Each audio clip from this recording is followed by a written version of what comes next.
भरे पूरे परिवार के थे। छोटे सातवीं बहू के परिवार में कोई भाई बहन और नहीं था तथा वह बहुत गरीब भी थी।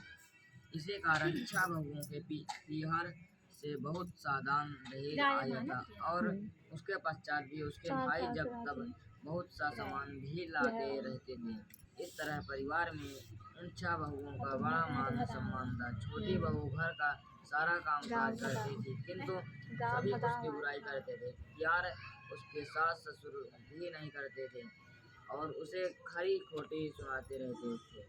एक दिन छोटी बहू घर से अकेली निकल पड़ी और यहावन जंगल में जाकर जोर जोर से रोने लगी। आज करवा चौथ व्रत का दिन था। उसकी जेठानियों के घर से करवा चौथ व्रत के लिए उनके भाई करवा और सौभाग्य की सामग्री की पिटारियां लेकर आए थे।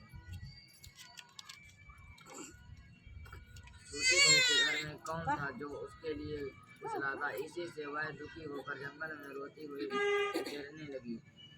एक नाग उसके रोने की सुन रहा था।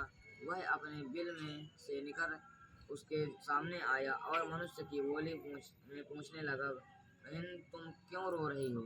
आज तो करवा चौथ व्रत का दिन है, हंसी खुशी व्रत करो। छोटी बहू पहले तो नाग को देखकर डर गई, फिर साहस करके बोली, आज करवा चौथ व्रत का दिन है। सब बहुओं के भाई आज करवा और बहुत सा सामान लेकर आए हैं। मेरे पीहर में कोई नहीं है जो मेरे लिए करवा का सामान लाता। काश मेरा भी भाई होता तो मेरे लिए करवा लाता। यह सुनकर नाग को दया आई और बोला, बेटी तुम अपने घर जाओ, शायद तुम्हारा कोई मुँह बोला भाई घर और करवा लेकर आए। यह सुन छोटी बहू घर आकर संतोष से सब कामों में लग गई। कुछ देर बाद एक मनुष्य आया और छोटी बहू की सास से बोला, मैं तुम्हारी छोटी बहू का भाई हूँ। उसके बचपन में ही मैं बाहर जाकर रहने लगा था, अब घर आया हूँ। आज करवा चौथ है, मैं उसके लिए करवा और सुहाग पिटारी तथा कपड़ा लाया हूँ। सास ससुर और सभी बहुएं उसके लाए हुए बहुमूल्य सामान को आंखों फाड़ फाड़ कर देखने लगी। वाह वाह, इतना सामान और इतना कीमती। छोटी बहू ने प्रसन्न होकर अपने भाई का सत्कार किया और सास ससुर ने भी उसको प्रेम से भोजन आदि कराकर विश्राम करने को कहा। करवा चौथ का व्रत हंसी खुशी हो गया। अगले दिन छोटी बहू का भाई उसके पास से बोला, माता जी मैं बहन को कुछ दिन घर ले जाकर रखूंगा, आप इसे मेरे साथ भेज दो। सास ने उसे प्रसन्नतापूर्वक उस भाई के साथ भेज दिया। वह मनुष्य रूप में नागों का राजा था। वह उसे ससुराल से अपने महल में लेकर आया और बोला, बहन तुम जितने दिन रह सको यहाँ हंसी खुशी रहो, अपनी इच्छा अनुसार खाओ पियो और सारे महल में मर्जी हो वहाँ घूमो, लेकिन यह ख्याल रखना कि सामने वाली नाद का ढक्कन उठाकर कुछ देखना नहीं। छोटी बहू भाई के महल में आराम से रह रही थी। एक दिन जब भाई कहीं गया था तो उसने नाद का ढक्कन उठाकर देखने का विचार किया। उसने सोने महल में नाद का ढक्कन को उठाया तो उसे उसमें नाग के बच्चे इधर उधर घूमते मिले। जब उसे किसी के आने का आभास हुआ तो उसने जल्दी से ढक्कन को रख दिया। जल्दी में ढक्कन रखने से एक नाग के बच्चे की पूंछ पर ढक्कन पड़ गया और वह उससे कट गई। शाम को नाग भैया आया। बहन से सच बात कहकर अपनी गलती मानते हुए भाई से क्षमा मांगी। नाग भैया ने उसे क्षमा कर दिया। वह पूंछा कटा नाग बंडा नाम से बड़ा चिढ़ता था। उसने एक दिन नागिन माँ से पूछा उसकी पूंछ कैसे कटी।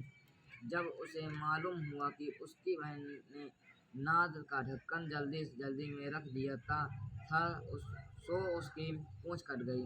बंडा बोला, मैं उससे बदला लूँगा, मैं कुछ नहीं जानता। माँ ने उसे समझाया कि यह गलती से हुआ था, जानकर तो नहीं किया था। बंडा बोला, यह मैं नहीं जानता, मैं उससे जरूर बदला लूँगा। एक दिन बंडा अपनी बहन के घर चुपचाप पहुँचकर छिप गया। वह अवसर की ताक में था कि उसे काट कर घायल करे। कमरे में जहाँ बंडा छिपा था और छोटी बहू बैठी थी वहीं उसकी सास आई। और बातों ही बातों में उसने बहू को पूछा, बहू तुझे सबसे प्यारा भाई कौन लगता है? बहू ने तुरंत प्रसन्न होकर कहा, माता जी मुझे तो बंडा भैया सबसे प्यारा लगता है। बंडा यह बात सुन रहा था। वह सोचने लगा, मुझे धिक्कार है जो मैं अपनी बहन को जान बूझ कर काटने आया हूँ। वह वहाँ से चुपचाप लौटने लगा। तभी उसे याद आई कि कल करवा चौथ का व्रत होने वाला है। उसने वहाँ से लौटकर करवा और अन्य ढेर सारा सामान इकट्ठा किया और अपनों बहन के घर लेकर पहुँच गया। बहन और उसके सास ने उसका बहुत प्यार से स्वागत सत्कार किया। जब वह अपने घर पहुँचा तो माँ ने पूछा, क्या तुमने अपनी बहन से बदला ले लिया? बंडा बोला, माँ वह तो मुझे सबसे ज़्यादा प्यार करती है, ऐसी बहन से कोई बदला लिया जाता है क्या? अब तो बंडा अपनी बहन के घर करवा चौथ पर और अन्य सामान लेकर जाने लगा। सब लोग भाई बहन के प्यार से बहुत खुश थे। हे करवा चौथ माता, तुमने छोटी बहू के जैसे दुख के दिन फेरे उसी तरह अपने अन्य व्रत करने वाली माता बहनों को दुखों से दूर कर रखना और सुहागिनों को उनका सुहाग अक्षय कर उनको सब प्रकार से संतानों सहित सुख संपत्ति प्रदान करना। ये करवा चौथ महारानी की।